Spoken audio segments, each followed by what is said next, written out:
কিয়ামতের দিন আমরা কার জন্য সাক্ষ্য দেব? উম্মতে মুহাম্মাদিরা সম্পূর্ণটি শুনুন। রাসূলুল্লাহ সাল্লাল্লাহু আলাইহি ওয়াসাল্লাম বলেছেন, কিয়ামতের দিন নূহ আলাইহিস সালাতু ওয়াস সালামের উম্মত আল্লাহর দরবারে হাজির হবে। তখন আল্লাহ নূহ আলাইহিস সালাতু ওয়াস সালামকে জিজ্ঞাসা করবেন, তুমি কি আমার বাণী পৌঁছিয়েছ? নূহ আলাইহিস সালাতু ওয়াস সালাম বলবেন, হ্যাঁ আমার রব।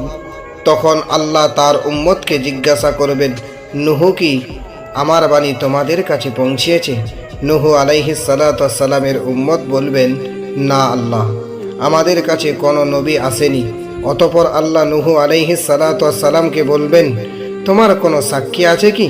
তখন নূহ আলাইহিস সালাতু ওয়াস সালাম বলবেন, মুহাম্মদ সাল্লাল্লাহু আলাইহি ওয়াসাল্লামের উম্মত আমার জন্য সাক্ষ্য দেবে, আলহামদুলিল্লাহ। তখন আমরা সাক্ষ্য দেব এবং বলবো, নিশ্চয় হযরত নূহ আলাইহিস সালাতু ওয়াস সালাম আল্লাহর বাণী পৌঁছিয়েছে। সহিহ বুখারী। ইমাম মাহাদির আগে আল্লাহ কি চাইবেন? ইমাম মাহাদির আগমনের আগে আল্লাহ মুসলমানদের আত্মসত্যের ডাক দেবেন। এটা হবে ইমানের কঠিন পরীক্ষা। কে সত্যর পথে থাকবে আর কে অসৎ পথে থাকবে। আসবে অনেক ফিতনা, আসবে অনেক বিভ্রান্তি, কিন্তু আল্লাহ দেখবেন কে তার ডাকে সাড়া দেয়। তাই ইমাম মাহাদির আগেই প্রয়োজন তওবা করে নেওয়া, আমল আর সত্য জ্ঞান অর্জন করা। ইমাম মাহাদি আসবে ঠিকই কথা, কিন্তু আপনি কি প্রস্তুত আছেন? তাহলে কমেন্টে হ্যাঁ লিখবেন। যোগ্যতা নিয়ে কখনো অহংকার করতে নেই, কারণ পাথর কিন্তু তার ওজনের কারণে ডুবে যায়।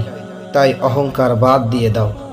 একটু খেয়াল করে দেখবেন, নারী যখন কান্না করে তখন মুখ চেপে ধরে কান্না করে, পুরুষ যখন কান্না করে তখন চোখ চেপে ধরে কান্না করে। এর কারণ হচ্ছে মেয়ে মানুষের বেশিরভাগ গুনাহ হয় মুখ থেকে, আর ছেলে মানুষের গুনাহ হয় বেশিরভাগ চোখ থেকে। আল্লাহ আমাদের সকলকে হেফাজত করুন, আমিন। যারা আমার চ্যানেলে নতুন তারা সাবস্ক্রাইবার করে একটা করে লাইক দিয়ে যাবেন।